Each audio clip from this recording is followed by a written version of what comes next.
A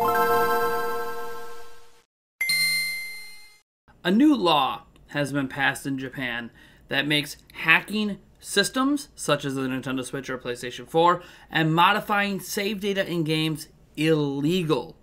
This is one of the first major laws to exist in any country to necessarily block these basic consumer rights, as are at least viewed in places like the United States. So what does this mean? What exactly is the penalty and what's going on? I got all this information summarized from a Japanese website on nintendosoup.com, so full credit to them, link down in the description. Let's just read what Nintendo Soup had to say about this in their summary.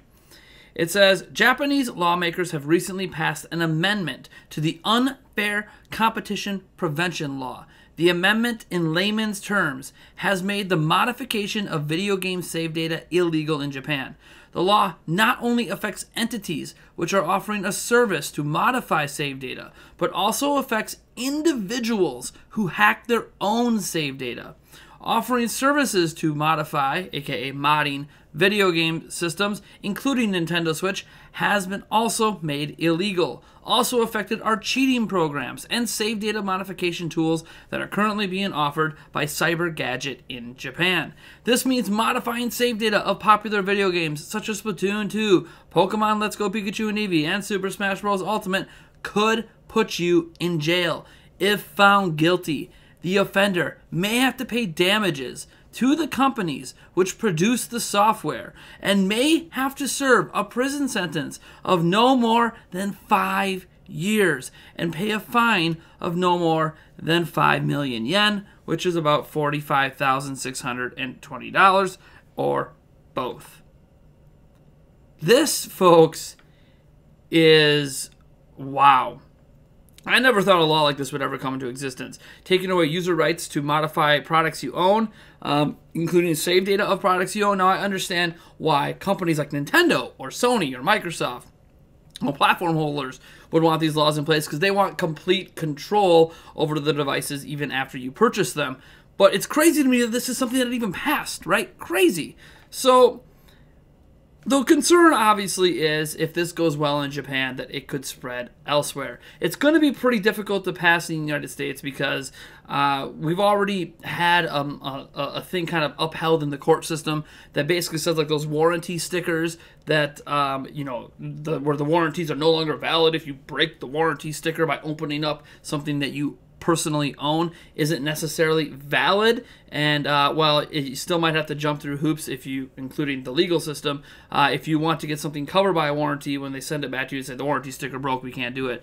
That's not technically like a thing that can happen in the U.S., so it'd be pretty difficult to get this passed in the U.S. based on where the current law sits on the matter. But the fact that this passed in Japan is very interesting, and this has to have been something that was being pushed by Nintendo and being pushed by Sony and lobbyists for those companies, lobbyists for other hardware companies as well, and software makers as well, since, software makers worry about things, the save data modding and affecting online matches in particular. If you notice, all the games mentioned by Nintendo Soup were games that are popular to play online, where save data modifications can actually affect online interactions. So you can see why something would want to be done with that. Now, it was already, in the TOS of the Nintendo Switch games that you couldn't do this, but there's a difference between it being in the TOS and then actually being illegal with jail sentences and massive fines. I really hope this isn't legislation that ends up passing around the world, even though I know some people are going to be happy about this and think this should just be a worldwide law because you don't like the hacking community, you don't think people should hack their Switches, and you don't think people should modify their save data. But think about what this law is actually saying, right? Let's say you put Linux on your Nintendo Switch. You just broke the law and could go to 5 years in jail and pay, $45,000 in fines? Just because you put Linux on a machine you own. Let's say you hacked your Switch for homebrew to create backup saves for games like Splatoon 2 that don't have a way to back up the save from Nintendo officially. 5 years in prison, $45,000. Again, this is up to, so a lot of the sentences would probably, presumably, be less than that. It would probably take something more egregious, such as found guilty of not only hacking your Switch, but modifying save data and actually like getting X rank, like in Splatoon 2. Like, it would have to be at the extreme end. But still, this is insane. And this is why I am not necessarily in support of this legislation, even though I understand why the companies want this legislation to pass, and I understand why this legislation is a positive in some regards. To give you an example, one positive out of this legislation, at least in Japan, is that you're not going to see a lot of game data dumps and leaks, because a lot of that involves modifying your Switch. And in doing that, you are now potentially facing jail time if you get busted. Now, obviously, how hard or difficult it is to bust people in Japan, I don't know. But if this law was obviously worldwide, like in the United States, in Europe, UK, Australia, all that's places, like obviously at that point, that could actually be a positive in some regards in terms of game leaks. But I mean, I guess it stops pirating too, but the thing is, pirating games is already illegal in basically every country but China. It's actually like illegal to pirate games. So the law doesn't really affect that, but it does affect the methods you need to do to, well, pirate the game. You have to modify your Switch in order to play pirated software. And I think that's maybe the big target of targeting the hardware mods isn't so much to stop people from from dumping saves and modifying them, even though that's a thing in this bill. I think it's actually to stop pirating. And again, I'm actually all for little stipulations like that, but it's already illegal to do that anyways. Just no one ever really gets in trouble for it. So I'm a bit understanding of the laws, but confused at the same time. It's interesting how this passed. I don't know enough about the laws in Japan to really understand this. I know that they obviously society-wise view honor and hard work as being at the top of the food chain, and because of that, things like this might just be part of the culture. Where, hey, look, people worked hard on this stuff. We're going to protect it. We're going to protect the companies. Forget the actual potential positive use cases for consumers. But this is a very interesting law. And here we are in 2019, and we're faced with a law that could be looked at as a way to impact other countries eventually. Again, I don't think this is coming to the United States anytime soon, but the fact that it even passed in Japan has to get you thinking. And the question I want to throw to all of you guys is, are you in support of a law like this that blocks all modifications and hacking of your Switch, blocks any, custom firmware, hardware, blah, blah, blah, blocks all, even backing up your saves? The save data modifications, I can see how some people are honestly, like, save data modification is cheating. So I'm okay with that. But I'm more so upset with the idea you can't modify your Switch at all. That to me is... I'm not sure that I can get fully behind that. But you know what? Again, we don't know, if Nintendo had lobbyists for this. This definitely sounds like something Nintendo had to have been behind, and Sony. Maybe even Microsoft was supporting it, because all of this is a big boon and a big positive for the platform holders and the game makers. So this definitely feels like they had to be the ones pushing this, because I can't see how anyone in the public, or at least that there would have been enough public outcry to create such laws. But hey, you know what?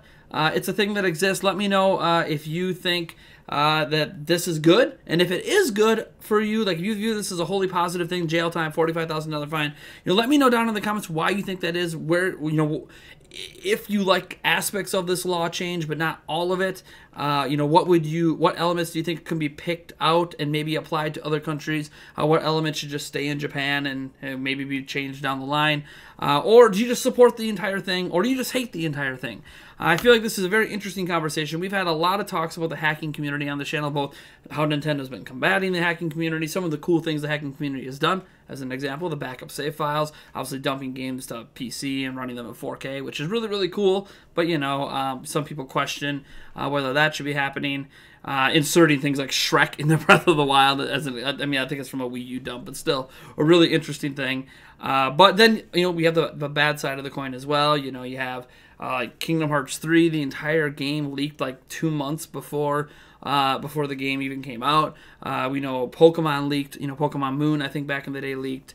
And we've had leaks even in this gen for Nintendo games. So It's an interesting track they're going down. And I'm just very curious what you guys have to say about it, because I'm a little miffed. I support but don't support it, right? Like, I'm kind of in the middle on this one. I think there's some good things and some negative things, and I guess only time's going to tell how this plays out, how the law is applied, how hard the companies are going after people, if they're given a choice to stop freely before legal action's taken. Obviously, they said a lot of it's going to be in the hands of the companies themselves to press the charges. So we'll have to wait to see who goes first. Who's the first company to take advantage of this law to try to stop piracy, try to stop mods, try to stop cheating? It's going to be very, very interesting here over the course of the next few months as more and more Switch games and PlayStation 4 games hit the market in Japan. Anyways, folks, I'm Nintendo RoboJets from Nintendo Prime. Remember, if you want to win a Nintendo Switch Super Smash Bros. Ultimate Bundle, we are doing a giveaway. It is a 50,000 subscriber giveaway. So when we hit 50K, we'll announce the winner of that giveaway through the Gleam.io link down in the description. Free to enter. Just have to be subscribed to the channel. And if you're not subscribed to the channel already, what's wrong with you? We do giveaways all the time. We have lots of videos coming out every single day. This being one of them. A very interesting topic, very interesting discussion that I'm not really sure where I sit. I'm kind of fence sitting because I don't really know what to think. I'm trying to process this, on the fly, and I still can't process it. Probably got to sleep on it before I can talk more about it, right? Anyways, thanks for tuning in, and we'll catch you in the next one.